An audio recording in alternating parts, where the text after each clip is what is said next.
नमस्कार दोस्तों, स्वागत है आपका ऑर्डिनरी कॉम्टेक में। तो आज का ये जो वीडियो है वो बेस होगा वी लुकअप के ऊपर। तो ये क्वेरी पूछी थी मुझे मिस्टर राकेश ने, जो कि उड़ीसा से बिलोंग करते हैं। उनकी क्वेरी क्या थी कि उनके पास दो शीट थी, दो फाइल थी अलग अलग। उन्हें एक फाइल से दूसरे फाइल में वी लुकअप के थ्रू कुछ डेटा पुल करना था। तो उनका जो भी डाउट है या क्वेरी थी, उनका सोल्यूशन मैंने उनको भेज दिया है। तो चलिए देखते हैं कि वी लुकअप को हम लोग कैसे यूज़ कर सकते हैं। तो इस वीडियो में हम लोग 4 सिनेरियो कवर करेंगे। तो पहला सिनेरियो में क्या होगा कि हम data within the city pull करेंगे, और दूसरे सिनेरियो में ये होगा कि हम डेटा अलग अलग शीट से पुल करेंगे। एंड जो तीसरा सिनेरियो रहेगा वहाँ पे हमारी जो वर्कबुक रहेगी, जो फाइल रहेगी वो अलग अलग होगी। हम डिफरेंट फाइल से या वर्कबुक से वहाँ पे वी लुकअप के थ्रू डेटा पुल करेंगे। चौथे सिनेरियो में हम लोग देखेंगे कि वी लुकअप की क्या क्या नेगेटिव पॉइंट है, और वहाँ पे वी लुकअप को हम लोग यूज़ करते टाइम पे क्या क्या चीज़ें ध्यान देनी चाहिए। वो सारी चीज़ें हम लोग सिनेरियो 4 में कवर करेंगे। तो यहाँ पे सबसे पहले आपको शीट ए मैंने ओपन करके रखा हुआ है। यहाँ पे आपको दिख रहा है डेटा ए, और उसी के बाजू में डेटा बी है। तो बेसिकली यहाँ पे मैं क्या चाहता हूँ कि डेटा बी में मैं वी लुकअप के थ्रू कुछ जो डेटा है मैं पुल करना चाहता हूँ। यहाँ से जो मेरा डेटा ए है इसमें से मैं पुल करना चाहता हूँ। तो बेसिकली मेरा डेटा क्या है कि यहाँ पे कुछ एम्प्लॉय के नाम मैंने लिखे हैं, उनकी आईडी लिखी है, और कौन से प्रोजेक्ट पे वो काम कर रहे हैं वो मैंने लिखा है। तो मुझे डेटा बी में ये जानना है कि कुछ पर्टिकुलर मेरे जो एम्प्लॉय है उनका मैंने नाम लिखा है। मैं चाहता हूँ कि उनके जो भी आईडी प्रोजेक्ट पे वो काम कर रहे हैं वो वी लुकअप के थ्रू इस डेटा से इस डेटा में आए। तो चलिए देखते हैं कि वी लुकअप के थ्रू हम इसको कैसे सॉल्व कर सकते हैं। तो सबसे पहले हमें यहाँ पे वी लुकअप टाइप करना है। वी लुकअप टाइप करके हमें ओपन ब्रैकेट करना है। वी लुकअप टाइप करते ही आपको वी लुकअप के क्राइटेरिया पूछने लगेगा। तो यहाँ पर आप देखेंगे नीचे आपको क्राइटेरिया पूछ रहा है वो lookup value, then table array, उसके बाद कॉलम इंडेक्स नंबर, और उसके बाद रेंज लुकअप पूछ रहा है वो। तो बेसिकली सबसे पहले वो पूछ रहा है लुकअप वैल्यू क्या है आपकी। तो यहाँ पे बेसिकली मेरी लुकअप वैल्यू क्या है, मेरी लुकअप वैल्यू होगी रमेश, क्योंकि मुझे रमेश से रिलेटेड डेटा वहाँ से लेके आना है। यहाँ पे जो भी मेरा डेटा ए है मुझे वहाँ पे रमेश के डेटा यहाँ पे लेके आना है। तो मेरी लुकअप वैल्यू हो जाएगी रमेश। तो यहाँ पे मैंने रमेश को सेलेक्ट कर लिया है क्योंकि वो मेरी लुकअप वैल्यू है। उसके बाद मुझे कॉमा प्रेस करना है। उसका तो मुझे पूछ रहा है टेबल एरे है। तो बेसिकली मुझे यहाँ पे वो रेंज सेलेक्ट करनी है जो मेरा टेबल है, जहाँ पे जाके मुझे डेटा ढूंढना है। तो मेरा टेबल जो है वो ये है। इसके साथ आपको एक चीज़ और ध्यान देनी है कि जो भी आपकी लुकअप वैल्यू है, यानी जो रमेश है मेरा, वो टेबल एरे के कॉलम 1 में अवेलेबल होना चाहिए, तो ही वो आपको वैल्यू देगा, अदरवाइज नहीं देगा। अब उसके पास वो पूछ रहा है कि कॉलम इंडेक्स नंबर। तो यहाँ पे अगली चीज़ वो पूछ रहा है कॉलम इंडेक्स नंबर क्या है। तो अगर मैं टेबल एरे देखता हूँ तो मेरे टेबल एरे में 3 ही कॉलम है, नेम, आईडी, प्रोजेक्ट। अब यहाँ पे मुझे क्या चाहिए, मुझे आईडी चाहिए, जो कि है मेरा कॉलम 2। तो यहाँ पे मैं 2 डालूंगा।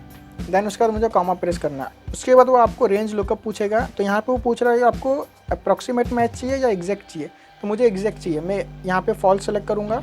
हम लोग फॉल्स की जगह कभी कभी 0 भी लिखते हैं, और 2 की जगह कभी कभी 1 भी लिखते हैं। तो यहाँ पे मैं फॉल्स सेलेक्ट करके ब्रैकेट क्लोज करूँगा और एंटर मार दूँगा। तो आप यहाँ देखेंगे कि जो भी रमेश की आईडी है वो 93 यहाँ पे आ गई है। ओके, सेम उसी तरह मैं प्रोजेक्ट के लिए भी जाऊँगा। यहाँ पे मैं वी लुकअप टाइप करूँगा। वी लुकअप टाइप करने के बाद मुझे मेरी लुकअप वैल्यू पूछ रहा है, मेरी लुकअप वैल्यू रमेश है। देन उसके बाद कॉमा करके मुझे टेबल एरे सेलेक्ट करना है। मेरा टेबल एरे यहाँ से स्टार्ट होकर यहाँ ख़त्म हो रहा है। उसके बाद ये कॉलम इंडेक्स पूछ रहा है। तो यहाँ पे मेरा जो कॉलम नंबर है वो चेंज होगा, क्योंकि मेरी आईडी कॉलम 2 में थी, लेकिन मेरा जो प्रोजेक्ट है वो कॉलम 3 में है। इसके लिए मैं कॉलम 3 प्रेस करूँगा, और उसके बाद मैं यहाँ पे सिंपली फॉल्स, यानी एग्जैक्ट मैच मुझे चाहिए, एंटर। तो आप देखेंगे कि रमेश की आईडी और प्रोजेक्ट मुझे मिल गए वी लुकअप के थ्रू। जिस तरह मैंने रमेश की आईडी और प्रोजेक्ट निकाले हैं, उसी तरह मुझे बाकी सबके भी निकालने हैं। तो वो करने से पहले मुझे इंश्योर करना है कि मैं यहाँ पे कुछ चीज़ें फ्रीज कर दूँ, अदरवाइज़ क्या होगा, वो टेबल एरे वगैरह चेंज होता रहेगा जैसे जैसे वो नीचे मूव करता जाएगा सेल मेरा।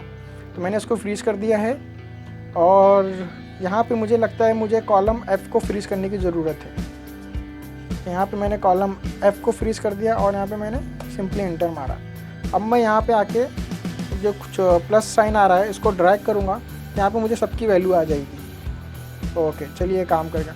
अब उसी तरह मुझे इसमें भी कुछ चीज़ें फ्रीज़ करनी होगी। मैं यहाँ पे जो भी मेरा टेबल एरे है उसको फ्रीज़ कर देता हूँ। मैंने उसको फ्रीज़ कर दिया, और यहाँ पे मुझे कॉलम को फ्रीज़ करना है, तो मैं सिंपली F को ही फ्रीज़ करूँगा। आप फंक्शन की F4 दबा के जो भी आपकी रेंज वगैरह उसको आप फ्रीज़ कर सकते हैं। तो यहाँ पर देखिए मेरे पास कुछ एम्प्लॉई नेम थे जिनकी मुझे आईडी और प्रोजेक्ट जानना था, वो मुझे यहाँ पर मिल गए। ये तो हमने देखा कि विद इन द शीट हम कैसे वी लुकअप का यूज़ करके डेटा पुल कर सकते हैं। आइए अब हम देखते हैं कि अलग अलग शीट में हम इसको कैसे यूज़ कर सकते हो। तो यहाँ पे मेरा जो डेटा रहने वाला, डेटा मेरा यही रहने वाला है जो कि शीट ए में है, बट मुझे अभी जो मेरा आउटपुट चाहिए वो मुझे चाहिए शीट बी में। तो सेम उसी तरह हम लोग स्टेप्स फॉलो करेंगे। यहाँ पे मैं वी लुकअप टाइप करूँगा। देन मेरी लुकअप वैल्यू, ऑफकोर्स मैं लुकअप वैल्यू को सेलेक्ट करूँगा। यहाँ पे मैं पहले ही ए को फ्रीज कर देता हूँ क्योंकि ए मेरा यहाँ पे चेंज नहीं होने वाला है, बाकी मेरे रो नंबर चेंज होंगे तो मैं उसको डायनामिक छोड़ दूँगा। अब जो आगे का स्टेप रहेगा टेबल एरे सेलेक्ट करने के लिए, हम सिंपली कॉमा प्रेस करके शीट 1 में जाएंगे। आपको ध्यान देना कि आपको कहीं क्लिक नहीं करना है, सिंपली कॉमा डाल के शीट ए में आना है, वहाँ पे आपको आके डेटा सेलेक्ट करना है। ओके, अब यहाँ पे आने के बाद मुझे क्या चाहिए था, वहाँ पे मुझे आईडी चाहिए थी। आईडी मेरी कॉलम 2 में है। आपको सिंपली इधर जाके कॉमा प्रेस करना है, 2 प्रेस करना है and false, exact match, enter. अब जब भी कोई भी फंक्शन या फार्मूला यूज़ करते हो एक्सेल में, जहाँ पे आप एक शीट से दूसरे शीट में कोई डेटा वगैरह पुल करते हो, तो आपको कुछ इस तरह आता है जहाँ पे सिंगल इन्वर्टेड कॉमा में आपको शीट का नेम लिखा हुआ आएगा। यहाँ पे मैं जो भी मेरा डेटा है वो शीट ए में है, तो इसके लिए यहाँ पे शीट ए आ रहा है। उसके बाद आगे आपको रेंज आएगी। ओके, तो इसको मैं फ्रीज़ कर देता हूँ F4 प्रेस करके, वो मैं करना भूल गया था, अब मैं यहाँ पे कर देता हूँ। अब उसी तरह मैं इसको सिंपली ड्रैग करूँगा नीचे तक। ओके, तो ये यूज़ करते हुए मेरा पूरा डेटा आ गया है। अब मैं क्या करूँगा, सेम फार्मूला कॉपी करूँगा और यहाँ पे पेस्ट मारूँगा। पेस्ट मारने के बाद यहाँ पे मुझे क्या चेंज करना है, मुझे सिर्फ जो मेरा कॉलम इंडेक्स है वो चेंज करना है। उसको मैं सिंपली चेंज करूँगा 3 से, क्योंकि वहाँ पे जो मेरा प्रोजेक्ट है वो मेरा कॉलम 3 में, इसके लिए यहाँ पे मैंने सिर्फ कॉलम इंडेक्स चेंज किया, बाकी सारी चीज़ें सेम रखी क्योंकि मैंने मेरे डेटा को फ्रीज़ करके रखा हुआ है। जो भी मेरा लुकअप वैल्यू है उसमें भी मैंने कॉलम को फ्रीज़ करके रखा हुआ है। अब मैं सिंपली एंटर मारूँगा। अब मुझे प्रोजेक्ट जो भी एम्प्लॉय मेरा प्रोजेक्ट पे काम कर रहा है वो प्रोजेक्ट यहाँ पे मुझे दिखना चालू हो जाएगा। सिंपली वापस मैं यहाँ पे डबल क्लिक मारूँगा और यहाँ पे मुझे सबके डेटा अवेलेबल हो गए हैं। तो यहाँ पे जैसे मैंने ड्रैग किया, यहाँ पे आपने देखा कि प्रोजेक्ट भी सबके आ गए। तो यहाँ पे हमने जब ये विद इन द शीट किया तो यहाँ पे आपने देखा कि यहाँ पे सिर्फ जो रेंज आ रही थी, जो भी हमने टेबल एरे सेलेक्ट किया था वो सिर्फ रेंज आ रही थी। बट यहाँ पे जब हमने बी में सेलेक्ट किया तो वहाँ पे सबसे पहला शीट का नेम लिख के आया है सिंगल इन्वर्टेड कॉमा में, और उसके बाद रेंज आई है। तो बेसिकली ये बता रहा है कि ये जो भी डेटा जो भी हमारा टेबल एरे जहाँ से मैं ये वैल्यू पुल कर रहा हूँ वो किसी और शीट में है, वो शीट ए है। तो आइए अभी देखते हैं तीसरे सिनेरियो में क्या है कि यहाँ पे मैं क्या चाहता हूँ कि यहाँ पे मेरी ये जो फाइल है, ये फाइल बी, मैं चाहता हूँ फाइल बी के अंदर मैं वी लुकअप का यूज़ करके मैंने एक और फाइल बनाई है फाइल ए के टेबल से वहाँ पे डेटा आना चाहिए। तो ये मेरी फाइल ए में कुछ डेटा यहाँ पे पड़ा हुआ है। मैं चाहता हूँ कि मेरी जो फाइल बी है उसके अंदर मैं डेटा पुल करूँ। तो आइए चलिए देखते कैसे करते हैं उसको। सिंपली यहाँ पे मैं equal to VLOOKUP type करने वाला हूँ। वी लुकअप टाइप करने के बाद लुकअप वैल्यू मांगेगा वो, ऑफकोर्स मेरी लुकअप वैल्यू सेम रहेगी। यहाँ पे सिंपली लुकअप वैल्यू को मैं फ्रीज़ कर देता हूँ, जो भी उसका कॉलम है। तो यहाँ पे उसका कॉलम ए है तो मैंने उसको फ्रीज़ कर दिया है। अब वो मुझे टेबल एरे पूछ रहा है। अभी मैं जैसे ही कॉमा डालूंगा मुझे टेबल एरे पूछ रहा है। तो मैं उसके लिए क्या करूँगा, कॉमा डालने के बाद मुझे किधर क्लिक नहीं करना है, मुझे सिंपली वो फाइल के अंदर जाना है जिसमें से मुझे डेटा निकाल के लाना है यहाँ पे, जो भी मेरा टेबल एरे रहेगा। तो यहाँ पे आके मैं जो भी मेरी रेंज है उसको सेलेक्ट कर लेता हूँ, जो भी मेरा टेबल एरे रहेगा उसको सेलेक्ट कर लूँगा। सेलेक्ट करने के बाद सिंपली आपको कॉमा प्रेस करना है और वहाँ पे जो भी आपका कॉलम रहेगा, जिस कॉलम से आपको वैल्यू चाहिए, तो यहाँ पे आईडी मेरा कॉलम 2 में है तो मैं सिंपली 2 टाइप करूँगा। देन उसके बाद फॉल्स, ब्रैकेट क्लोज, एंटर। यहाँ पे मेरी आईडी आ गई है। तो यहाँ पे कुछ चीज़ें मैं आपको बताना चाहता हूँ कि जब मैंने शीट ए में with in the sheet V lookup का यूज़ किया था तो वहाँ पे रेंज में सिर्फ रेंज सेलेक्ट करके आ रही थी कि मेरी A2 से लेकर C13 तक मेरी रेंज है। ओके, देन शीट बी में जब मैंने वी लुकअप का यूज़ किया था तो वहाँ पे क्या हुआ था, रेंज के साथ वो शीट का नाम भी दे रहा था कि शीट ए में ये पर्टिकुलर रेंज के अंदर का डेटा टेबल एरे है। तो अगर इस फार्मूला के अंदर जो देखे अभी जो मैंने वी लुकअप अप्लाई किया है डिफरेंट फाइल से डिफरेंट फाइल में पुल करने के लिए, तो बेसिकली ये क्या बता रहा है, यहाँ पे सबसे पहला तो हमने लुकअप वैल्यू सेलेक्ट किया। अब लुकअप वैल्यू के बाद जो मेरा टेबल एरे है वो कुछ इस तरह दिख रहा है। तो सबसे पहला जो स्क्वायर ब्रैकेट्स के अंदर आ रहा है वो बेसिकली बता रहा है कि ये फाइल नेम है। उसके बाद शीट बता रहा है शीट ए, तो बेसिकली ये बोल रहा है कि फाइल ए के अंदर, शीट ए के अंदर से जो A2 से लेकर C13 तक की रेंज है वो हमारा टेबल एरे है। तो उसी तरह भी हम क्या करने वाला हूँ, सिंपली इसको ड्रैग एंड ड्रॉप करूँगा नीचे तो मुझे पूरा आईडी मिल जाएगा। अब इसी को सिंपली मुझे कॉपी करके प्रोजेक्ट के लिए यूज़ करना है। तो यहाँ पे मुझे सिर्फ कॉलम इंडेक्स नंबर चेंज करने हैं, जिसको मैं सिंपली 3 चेंज करके यहाँ पे इसको ड्रैग कर दूँगा।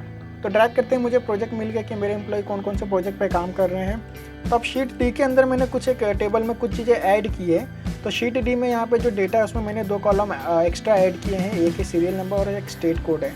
तो ये तो डेटा हमारा सेम है। तो अगर मैं यहाँ पर वी लुकअप अप्लाई करता हूँ और सपोज़ मैं रमेश को लेता हूँ, यहाँ पे मैं एच को फ्रीज़ कर देता हूँ।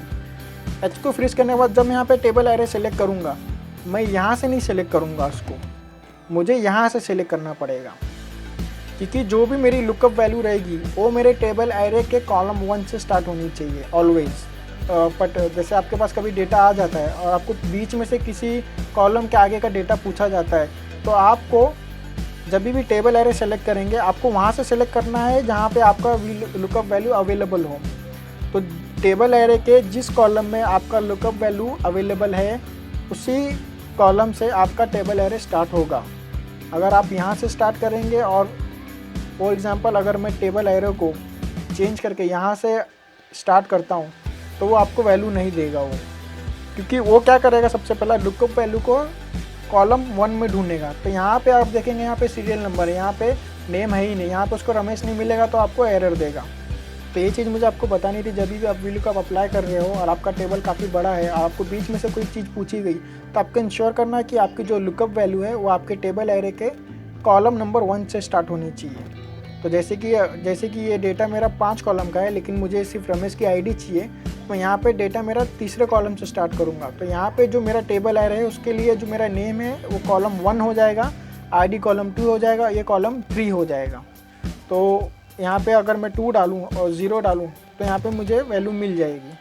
और लेकिन अगर मैं यहाँ पे अगर रेंज चेंज कर देता हूँ मेरी, फॉर एग्ज़ाम्पल यहाँ से लेता हूँ और यहाँ पे मैं काउंट करूँ 1 2 3 4, तो यहाँ पे अगर मैं जाके कॉलम मेरा चेंज करके 4 डालता हूँ तो मुझे वो वैल्यू नहीं देगा, क्योंकि वो उसको रमेश मिल ही नहीं रहा है कॉलम 1 के अंदर। तो जो भी मेरी लुकअप वैल्यू है आपको इंश्योर करनी है कि वो ऑलवेज़ जो भी आपका टेबल एरे है उसके कॉलम नंबर 1 में अवेलेबल होनी चाहिए। आई थिंक कुछ तो प्रॉब्लम हुआ है। ओके, यहाँ पे मैंने 2 डालना पड़ेगा, चेंज करना पड़ेगा। तो मुझे ये चीज़ बतानी थी, जो भी आपकी लुकअप वैल्यू है वो आपके टेबल एरे के पहले कॉलम में अवेलेबल होनी चाहिए और आपका टेबल एरे वहीं से स्टार्ट होना चाहिए जहाँ पे आपकी लुकअप वैल्यू अवेलेबल है जिस कॉलम में। एंड दूसरी चीज़ है कि वी लुकअप हमेशा राइट साइड की वैल्यू ही देता है, जहाँ से आपका टेबल एरे स्टार्ट होता है उसके राइट हैंड साइड की वैल्यू ही देगा वो। अगर आप चाहो उसको लेफ्ट हैंड साइड की वैल्यू मांगेंगे तो नहीं देगा। फॉर एग्जांपल अगर मैं यहाँ पे रमेश सेलेक्ट करूँ और मैं चाहता हूँ कि यहाँ पे मुझे स्टेट कोड मिले, तो वो वैल्यू आपको नहीं देगा, क्योंकि उसको लेफ्ट हैंड साइड में वी लुकअप कभी नहीं जाता, वो ऑलवेज टुवर्ड राइट ही काम करता है। तो अगर आपको कभी ऐसा पूछा जाए कि अगर आपकी वैल्यू कहीं with in the table array के बीच में और वहाँ से आपको लेफ्ट हैंड साइड की कोई वैल्यू चाहिए, तो उसके लिए आपको इंडेक्स मैच वगैरह यूज़ करना पड़ता है। तो आप इंडेक्स मैच का यूज़ करके उसका वैल्यू निकाल सकते हैं। बट अगर आप वी लुकअप का यूज़ कर रहे हैं तो वी लुकअप हमेशा राइट साइड की ही वैल्यू देगा, वो लेफ्ट साइड की वैल्यू कभी नहीं देता है। एक चीज़ और बतानी थी कि माइक्रोसॉफ्ट ने एक नया फंक्शन लॉन्च किया है जो है एक्स लुकअप। ये काफ़ी एडवांस फंक्शन है जिसमें जो कि वी लुकअप का, एच लुकअप और इंडेक्स मैच इन तीनों का काम एक साथ अकेले ही कर देता है। तो फिलहाल के लिए तो एक्स लुकअप को उन्होंने 365 यूज़र के पास ही अवेलेबल कराया है, जो कि उनके सब्सक्राइबर है, पेड सब्सक्राइबर है जो माइक्रोसॉफ्ट के। बट ये नॉर्मल एक्सेल में अभी तक अवेलेबल हुआ नहीं है, तो देखते हैं फ्यूचर में कभी तक लॉन्च होता है। और ये जब भी लॉन्च होगा उसके बाद से V lookup, H lookup, index match इन सब का यूज़ ऑलमोस्ट ख़त्म हो जाएगा।